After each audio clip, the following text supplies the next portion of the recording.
چنگ و با چغانه کلین آوردم خانه، به خویش و ده و دوستان بدادم من آش و نان.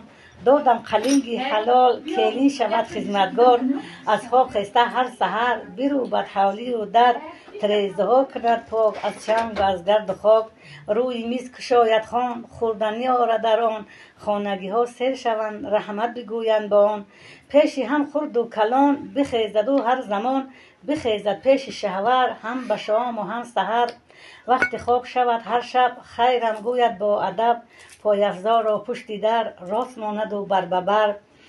با عملهای نکو می شود باز هم دوسرو، نداند می دهم یاد هیچ کس همه کار نزاد. بگذرد یک دو سال بهایش دهم حلال، از بین گذشت یک سال خویشا دهم دم سوال. کلین نو در چه حال چگونه است کار و بار، شکر گویم یزدان را پادشاه پادشاهان را.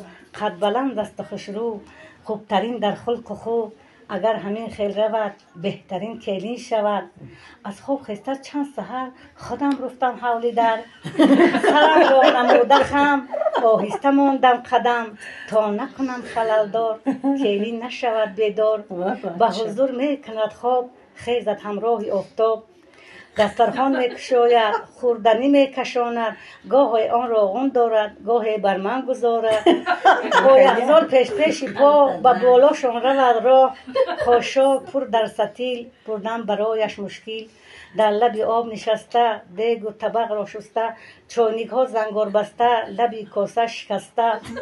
کارهای خوبش بسیار کم بودیش کم شمار، هرگاه خوراک میپزد خوراکهایش با مزه. پزد اگرای و منتو حیران مانیم من و تو، سمبوسهش اویغوری تا بس گفتن میخوری. هر وقت سرم شویم شکر پشت و پهلویم، لباسم را میشوید پرسیده خاله گوید.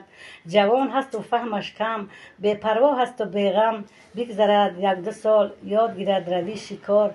نزدم گذرد هر بار رحمت گویم دختردار. از بین گذشت 3 سال احوالم گشت است محال، کلین شدت کودکدار ناز و ادایش بسیار. هرگاه از خواب میخیزه با قهر و با ستیزه، خاشا بالا و پایان هر دو دستش در میان. در آواز جانم بنفشه خاشا بالای پایان هر دو دستش در میان. گوید که کودک دارم شب تا سحر بیدارم، گهواره می جنبانم کودک را می خوابانم.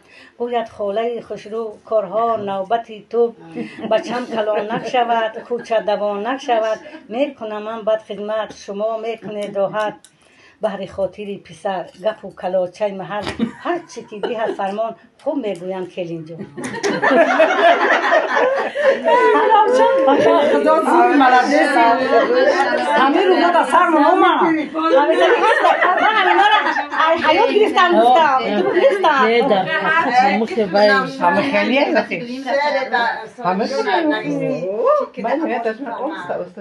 من نمیستم میدون مشی